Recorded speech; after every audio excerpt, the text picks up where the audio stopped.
නික්මයාම 20 ආඥා 10 දෙවියන් වහන්සේ කතා කොට මේ සියලු වචන වදාරනසේක්. මම වනාහි වහල්කමේ ගෙයින් එනම් මිසර දේශයෙන් තා පිටතට ගෙනාවා වූ තාගේ දෙවි වූ යාහුවාය. මා හැර අන් දෙවිවරුන් තට ඇතිව නොසිටිව. කැපූ රූපයක් හෝ උඩ අහසෙහිවත් පාත පොළොවෙහිවත් පොළොවෙන් යට ජලයෙහිවත් තිබෙන කිසිම දෙයක සමානත්වයක් හෝ තට සාදා නොගනුව. ඊට නමස්කාර නොකරව සේවය නොකරව. මක් නිසාද තාගේ දෙවි වූ යාහුවා වන මම අන්‍ය භක්ති නොයිවසන්නා වූ මට වෛර වෙන්නන්ගේ තුන්වෙනි සතරවෙනි පරම්පරාව කෙරෙහි පියවරුන්ගේ අධර්මිෂ්ඨකම ගැන දරුවන්ට ප්‍රතිඵල දෙන්නා වූත් මට ප්‍රේම කරමින් මාගේ ආඥා පවත්වන්නවුන්ගේ පැවත එන දහස් ගණන් පරම්පරාව දක්වා දයාව පෙන්වන්නා වූ දෙවි කෙනෙක්ය. තාගේ දෙවි වූ යාහුවාගේ නාමය නිකරුණේ විවහාර නොකරව.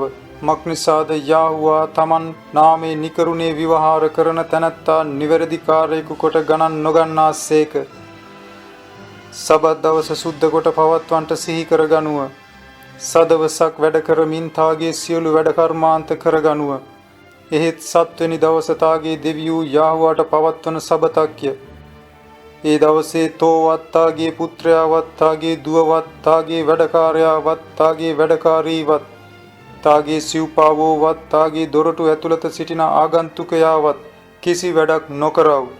කුමක් හේයින්ද යාහුවා අහසත් පොළවත් මුහුදත් එහි ඇති සියල්ලත් සදවසින් සාදා සත්වෙනි දවසේ නිවාඩුගත් සේක. එහින් යාහුවා සබත් දවසට ආශිර්වාද කොට එය විසුද්ධ කළ සේක. තාගේ දෙවි වූ යාහුවා තට දෙන දේශයේ තාගේ දවස් බොහෝ වන පිණිස තාගේ පියාටත් තාගේ මව්ටත් ගෞරව කරව. මිනී නොමරව. කාම මිත්‍යාචාරය නොකරව. සොරකම් නොකරව. තාගේ අසල්වාසියාට විරුද්ධව බොරු සාක්ෂි නොකියව. තාගේ අසල්වාසියාගේ ගෙට ආසා නොවව. තාගේ අසල්වාසියාගේ භාර්යාවටවත් ඔහුගේ වැඩකරුවාටවත් ඔහුගේ වැඩකාරීටවත් ඔහුගේ ගවයාටවත් ඔහුගේ කොටලුවාටවත් තාගේ අසල්වාසියාගේ කිසි දෙයකටවත් ආසා නොවවයි කීසේක. ආමේන්. ආමේන්.